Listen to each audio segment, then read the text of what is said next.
What's going on, everybody? It's Spirit vs. Robot, back at it again with Forever Alone.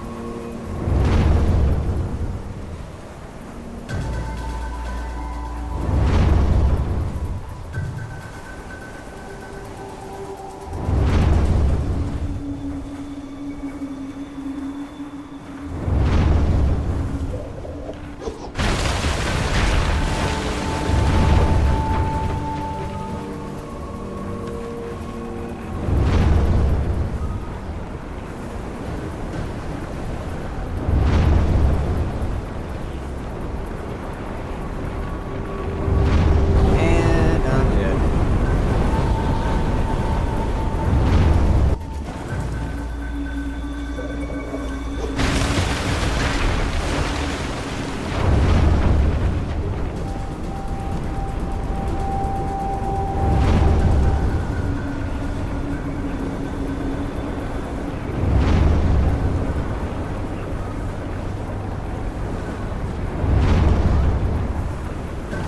And I'm dead again.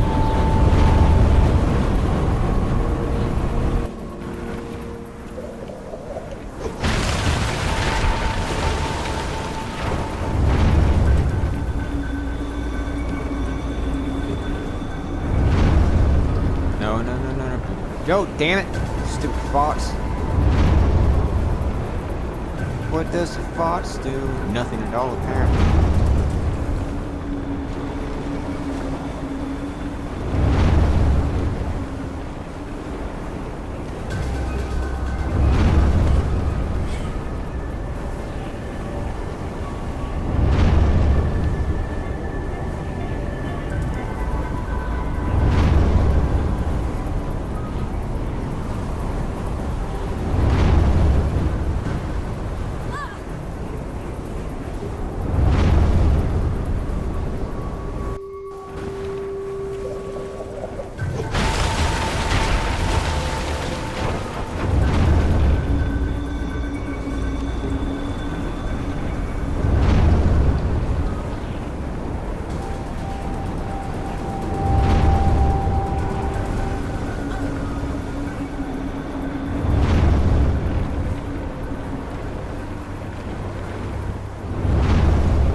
threw down a shovel, climbed up from the flat tundra, and ran after Kunutsayuka.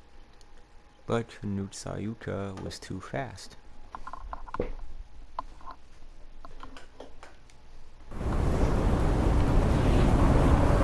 Of course, there's more of these little assholes.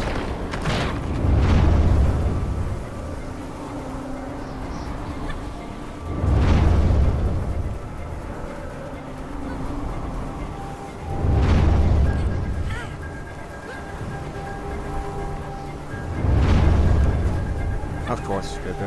Go.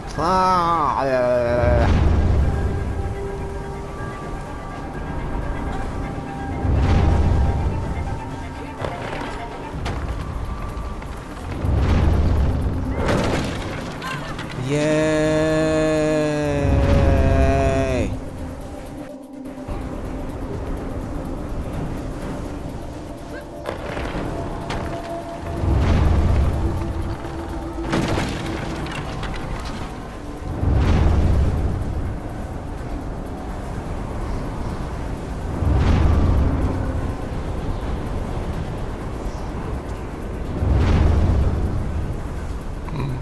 Excuse me.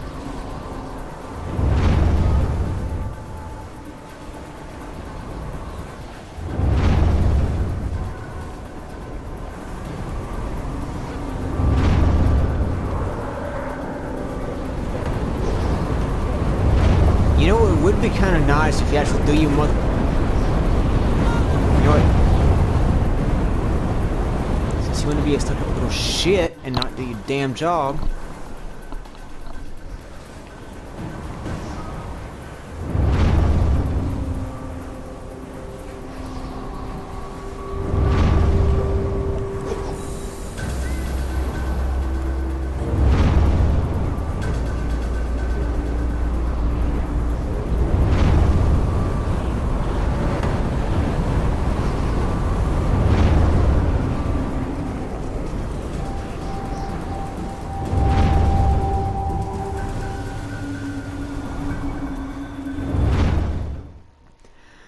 Off he had run with the adze in his hand. The big man chased him without catching him.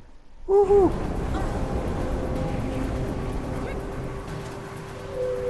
So I think the game's about over if we get to our village, right?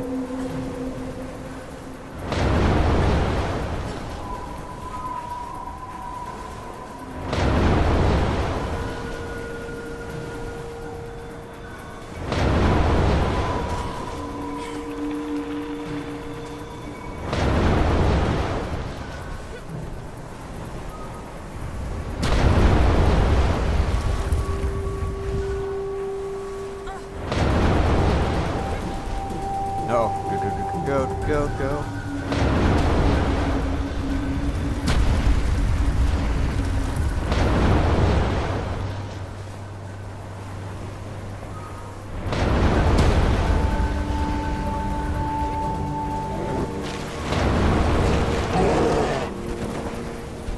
Yay!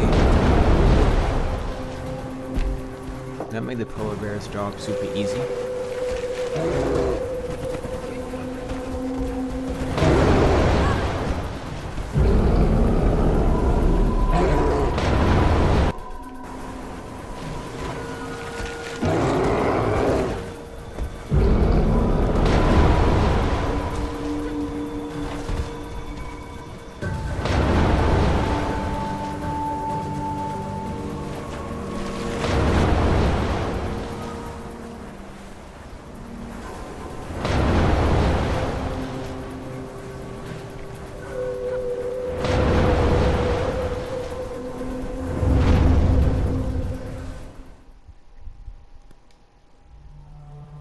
Diversere lagutik tok ay makakawig menyo. Agalan inyuk pasyo malakiro ka.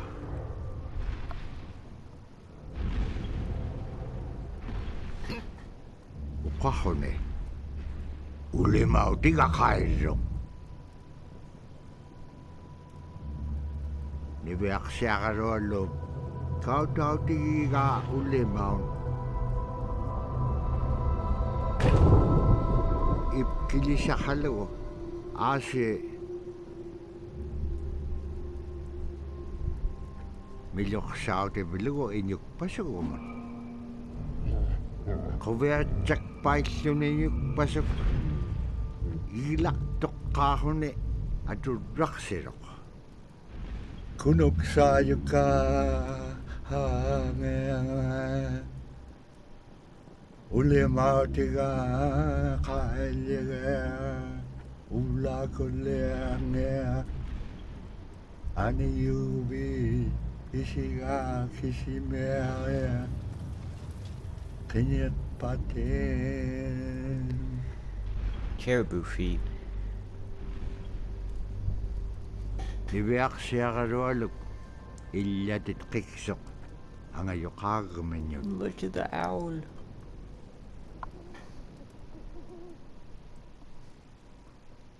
This is the end. The big man has seen his Adzi being tossed up and out the starlight, and because this made him so happy, he burst out laughing like this. Chanut Sayukra Ariaha Ayari Hai. Okay. Teriganniam nukat piam uqallautigaan iveak siagarualuk ilaannin iñuuniaqaluaquvit aullangagaluaquvit aisuliquvit itqaqsaqigma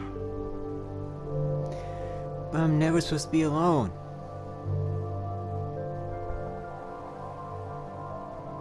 aasiitavra tautugunaiqsoq tatpaunga Well, I guess I never am alone. silam tavra tainna nasum unepkaaramaun tusaangagiga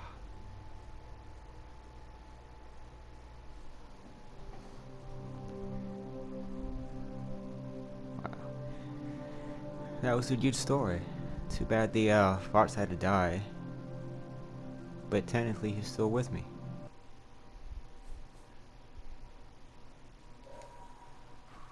Alright.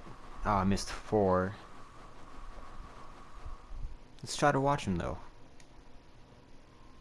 Well, hello, Mr. Bear. One of the things I think a lot of people need to understand is we aren't a museum piece. The Inupiaq people are a living people and a living culture. Even though we're in northern Alaska, which covers this vast area from Nome all the way over the Canadian border, is that there's this extreme value of interconnectedness and interdependence. It's a hunting society, a gathering society from thousands of years. This is what creates our culture. That special relationship between humans and the natural world and the animals, and that it teaches you how to have a society that doesn't do too much harm to the world. Love and respect for nature, for one another, for our elders. Like a tattoo. Very, very fundamental value, key to life.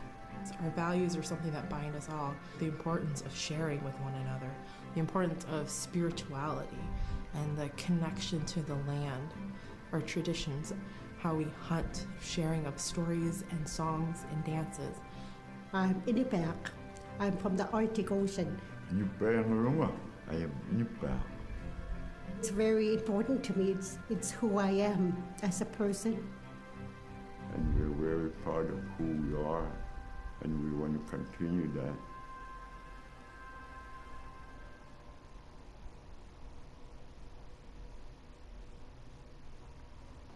I like it.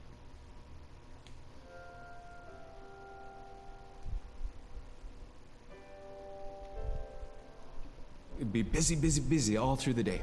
You get up and you just go right to work, you know, right to work. There was always something to do. There was never any idle time. The only idle time we had was after we eat and before we go to bed. One of the older people would be just relaxing, laying down there and saying, you know, it'd be really nice to hear a story. And then just organically, someone would just start telling the story. Storytelling for the Nupiaq people is very important because it not only created that sense of community, but is a way to pass on wisdom to the next generation. It was like TV, you know? It was just like, it was as good as anything, any movie you've ever seen. And the storyteller told it so clearly that it was just as powerful as any of the greatest movie blockbusters you've ever seen. There was a reason behind the stories that we were told because they held traditional knowledge. They held things that we might need to know in life, whether it was about how to find food or how to survive, or it was about well-being and the importance of connecting with people and being a good member of the community. We all do stories. We all live in stories. We all tell stories to our friends. And they need to be told. They need to be heard.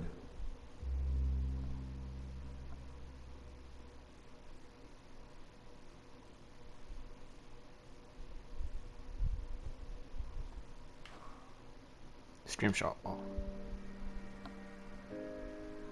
So scrimshaw is this really beautiful method of art that's done either on baleen or ivory, and traditionally it was used to tell stories. Each etching is telling a story of some event. Caribou hunting was taking place. This is what was going on. War began around this time. And so it sort of gives you a timeline of history through etching. An elder or the person who carved it would literally be able to read the scrimshaw story. They're like reading a book, in a way. A lot of the storytelling traditions would be things that after the storytelling was done, we'd just rely on the next person telling it. And so scrimshaw is a very important way for Alaska Native people to record their history.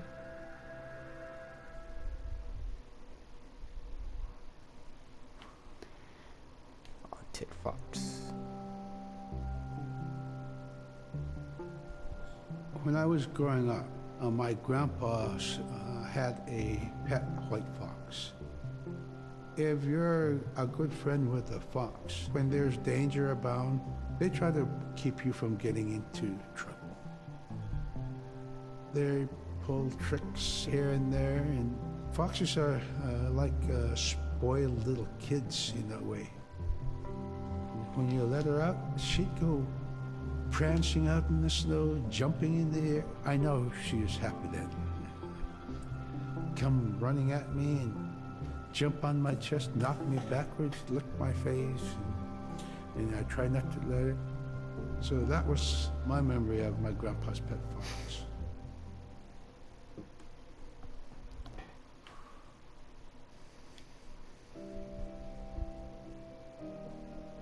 Caribou was, it provided for us in many ways. Our clothing in those days was made of all caribou skin. I grew up wearing caribou bands, mittens, caribou skin mattress, blankets.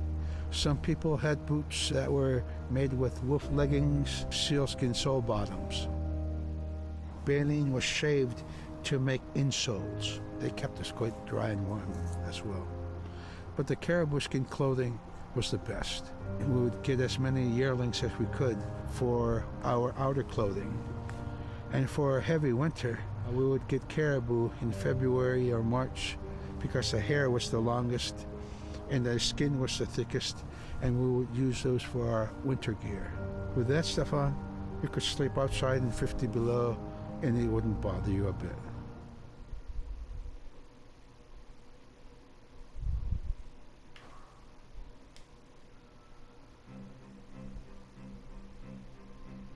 Silla is the weather.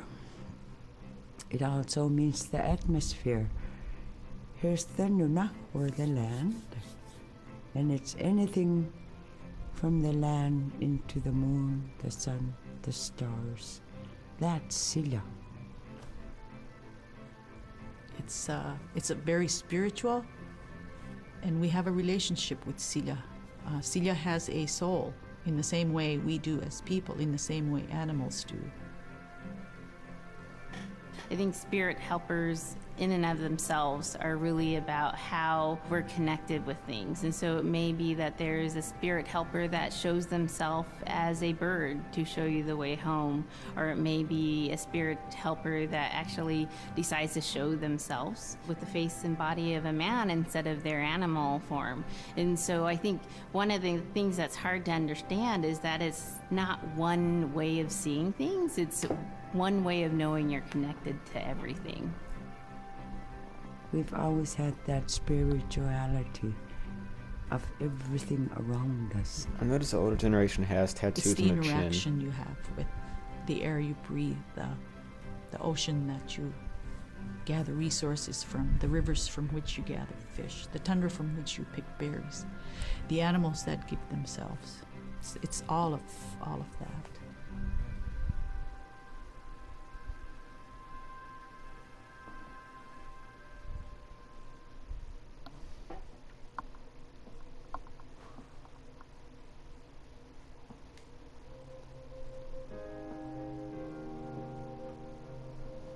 In the winter, when we were traveling, we didn't build sod houses, we built snow houses. In Canada, they call them igloo, but here in Alaska, we call them apuya. We'd do a day of travel, and then we'd make a apuya. The next day, my father would set traps, spend the day there, rest the dogs, give them something to eat, and then the following day, we continued to the next place.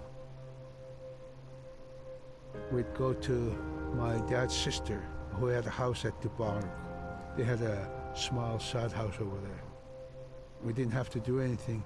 We just visit with them, and my dad and my sister were glad to see each other, and they'd talk away while us kids played outside or go to sleep. By the time we get back to our home, my father would leave us with our aunt or with my grandmother, and then he'd start on his trips and go check his trap line. We were not into 8 to 5 kind of time, you know. We're in a total different kind. We're in ecological time.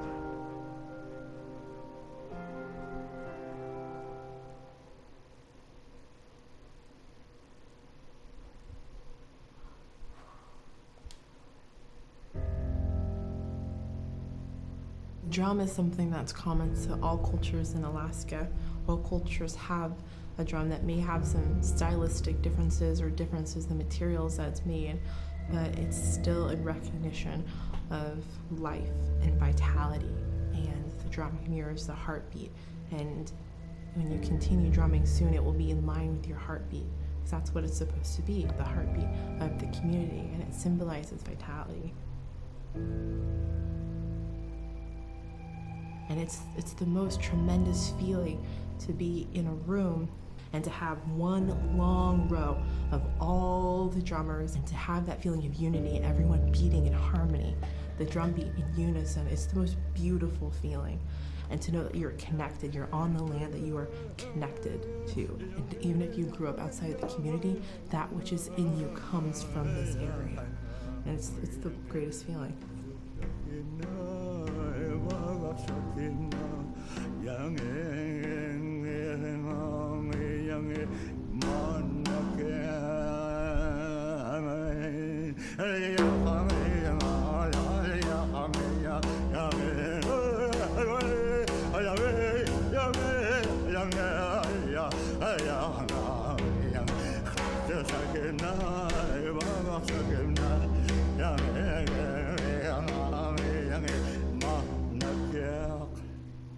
Man, I went at it and look what happens. Oh.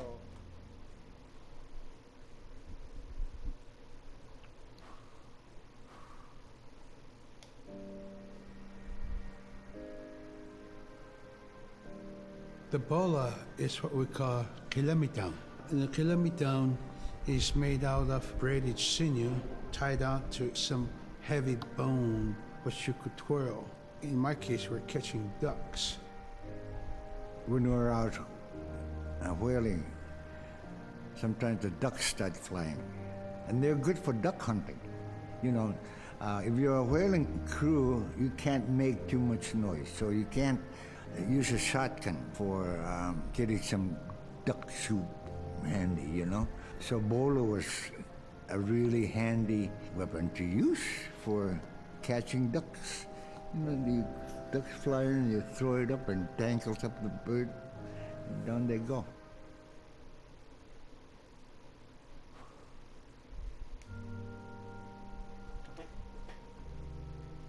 The scaredest I've ever been, I was 12 years old. We floated out on a piece of ice while we were duck hunting. It was a bluebird day, just clear blue skies, and there was 3 of us, myself, my brother, and my dad. Next thing you know, we see this dark shadow on the ice. We look and it goes behind us. So we all jumped up, startled, and my dad, he started running. We got back to the ridge there. The ice had fractured, cracked, and broke off, and we were floating away. We were drifting. It was close enough to where my dad would have made it. He stopped and he thought about throwing us across, and if one of us was on the other side, we would be split up. So he stopped, and he just so happened to have a cell phone on him. 911 didn't pick up. That's the worst feeling in the world right there. 911 did not pick up. So he left a message because they record their calls. Once he had relayed that information, his cell phone died. That was the scariest moment I've ever had in my life. We were floating away and I thought we were left for dead. He kept calm during this situation. He's bringing out everything positive in this case. You know, I'm crying, my brother's freaking out. It went from clear blue to dense fog. Within a couple hours, we heard the chopper flying around, so they must have gotten our message. We thought we were saved, and then the chopper sound went away. So we lit some of the sled on fire. It's plastic. We thought black smoke in the fog would create some kind of marker. Chopper pilot had mentioned when we got rescued, you could see a glow in the fog, and he slowed down there, and sure enough, as soon as he slowed down, we got within visual. That was definitely the scariest moment of my life, was floating away and not knowing what the outcome was going to be.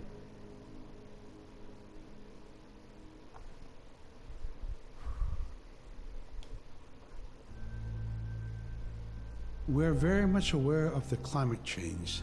And it's been for many years, even before climatologists were noticing this change, Inuit were already saying, Sila alan ngokdok. Our climate is changing.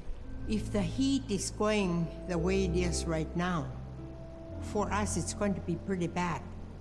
Different birds are coming, and they're coming earlier, and sometimes rain is more than what we want. Because when there's more rain, we know it's going to melt the permafrost. In my time as a young whaler, when I was 9 years old, we're hunting from ice that was about 25 feet thick. And there was giant icebergs already floating, coming by. That was the first signs of a changing climate. Ice that never broke before was now moving. Now, here it is 50 years later, we're hunting whale from ice that's 18 inches thick. There's no more thick ice.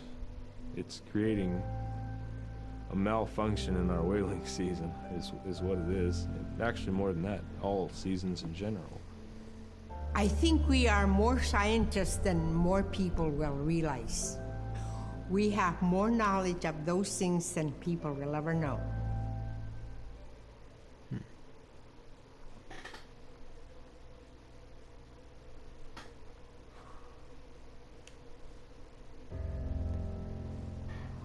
My brother was out seal hunting. He got attacked from behind and managed to grab his knife and save himself. When he came to realize, oh no, it's a mother. We've always known traditionally that we avoid killing a mother. It's always been sacred to us to protect them. He had to present himself to the council, and so he was given the job to mother the baby, and we kept it. It Aw. got so big, it went over the barricade one day and got to the dog food, and that was an indication that, brother better go teach it how to survive on its own. So he did. I really got attached to the bear because I more or less grew up with it. And some days when brother took him walking, once in a great while he'd put me on the bear and I would ride on it like a horse. I was just happiest little girl in the world.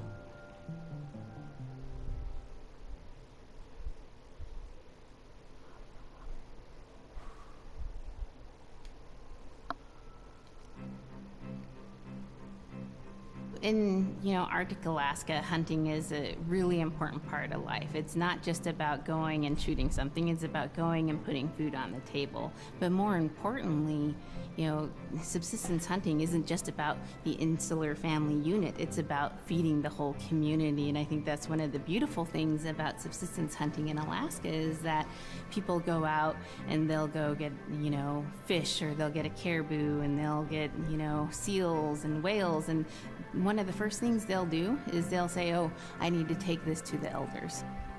This isn't just about one individual surviving or one family surviving, it's about the whole community. We didn't just go out and kill and put in a freezer. It's like a ritual that I learned from my parents. It's all about relationship. I don't know. I think there's a lot of camaraderie involved, and just being out on the land or being out on the ocean. It's like getting back in tune. I'd rather be out there. To me, once I go out there, it's the world that I learn from.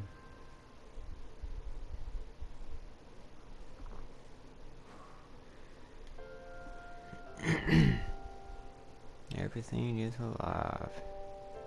Now we spend all our time out in nature. You get very intimate with the world. And over time, if you're living that life, you start to sense that everything has a spirit. There's a consciousness in everything. Everything is alive. If everything is alive, then we want to respect it. And if we're going to use it, we want to use it respectfully. What I try to tell my nephews and nieces, you love to hunt, you have to take care of the animals that you catch, preparing the food and eating the food that you catch. Water provides you. The ice brings you life. It provides all those things that you need to be a part of your life. That was something I grew up with. I grew up respecting the animals.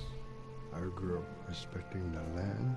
And that, to me, that is why we as Inupiaq, as an Inupiaq culture, as an Inupiaq people, is why we're so successful.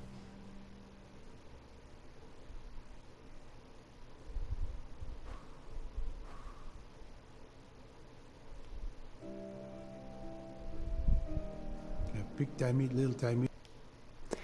Alright, so I just learned this yesterday, I believe. There's two islands right there in the middle. It's actually between Russia on the left, America on the right, and straight up the middle of those two little islands is a line, of course, and it's like a time zone also. The left island is Russia's, the right island is ours, America's. And believe it or not, there's a 21-hour difference in time zones from the left island and the right island. Weirdest thing ever. And I think the distance between those islands is 4 miles or something. So technically, if you get a boat, you can, if you want to call it this, time travel. 21 hours to the future, 21 hours to the past, oh my gosh. So I thought that was cool that I learned that yesterday. In King Island. And in those 3 islands are the stepping stones to get to America. So King Island is this absolutely beautiful place off the coast of Alaska. And if you can imagine being on this really kind of rocky island that kind of shoots up from the water to these cliffs, and then all of a sudden you see these stilts, and then you look up and there are these houses. They were built on the cliff up high because of the ice. Being an island in the Bering Sea, you have ice that's being pushed by the winds onto the island. So it's going to pile up 50, 60 feet high. Structures are still there today, and people have returned to King Island. It's a growing community as the people return back to their island.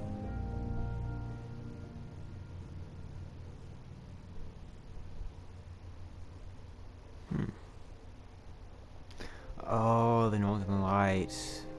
That's where they got that idea from. I was young, my mom, whenever the Northern Lights came out, she just whistle. Boy, they come alive. Just keep whistling and that aurora will, just like, you can almost hear it.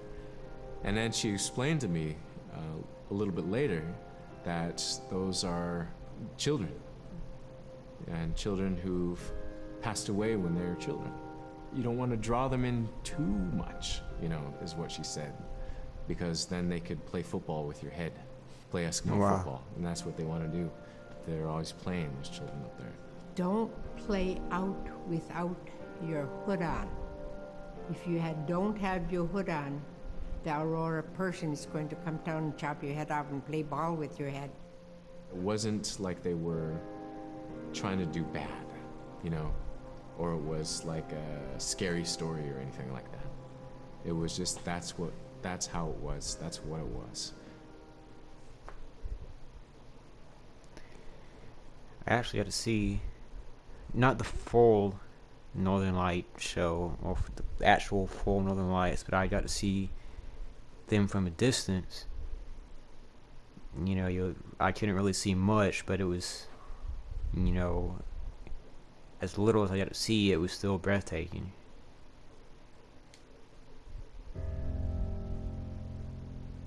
The month of night. In the month of November, there's no sun. So during that dark time, we travel by the light of the moon. It's quite different. Everything was silver and black.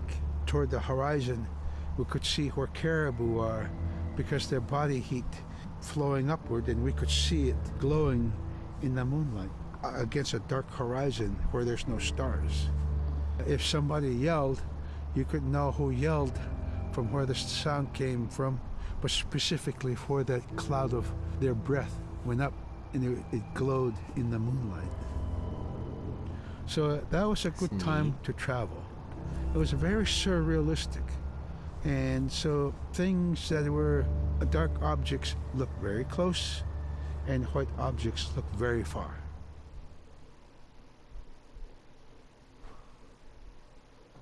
Animal spirits. We're taught that there's no hierarchy. It's not everything else, and then man, humans on top, and they're separate from everything. We're taught that everything is equal, and that all the animals have a human form, or can be seen in a human form. And so they have just as much or more intelligence. In fact, have a lot to teach people. And so that's how these transformations can happen. It's if the animal wants you to see it in its human form. There's a story where a man comes up to an ice hole, and then realizes there's another man in his parka that's got stuck in the net, and is just stuck like that. Oh, can you let me out? Please help me, And so then he lets the man out, but then realizes that was actually a seal. That was a seal man. And just because that seal wanted that help, that seal allowed itself to be seen in human form.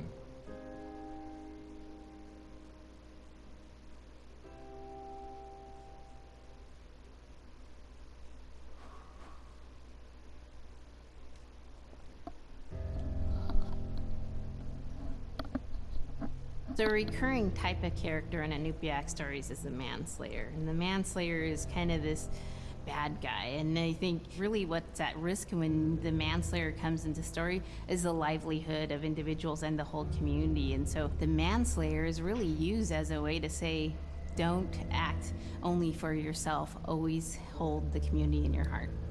Oftentimes in these stories, there is one person that will stand up. And what this humble person will represent, who faces that manslayer, is a return to order, a return to true living in the community. And it just takes that one person. It could just be that one person that can help to change everything. Because everyone wants to live a good life. Everyone wants to have a good community.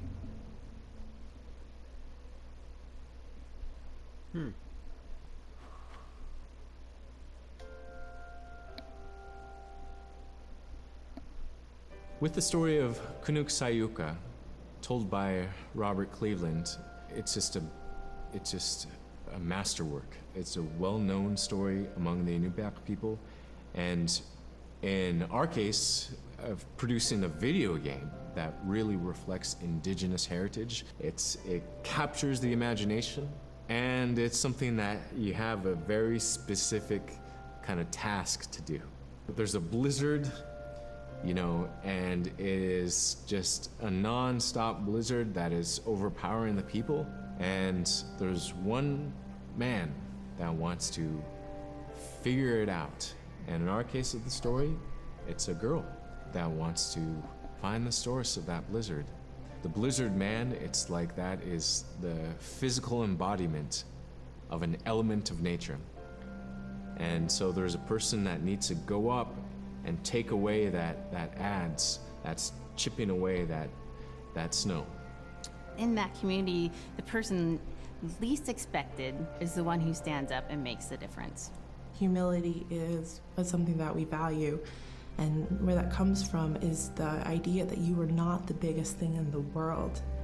And when you live in an extreme environment like where the Inuit reside, you're at the whim of the environment, of the climate, of the animals. You can be as prepared as you can, you know, by learning from your elders, but you know, you're not the biggest force in the world.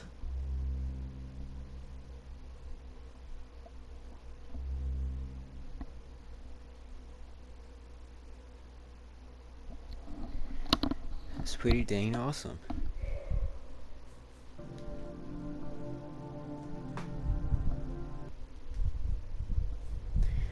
Alright guys, well I'm going to end this episode here, or end the game rather. Of course I got the Foxtails DLC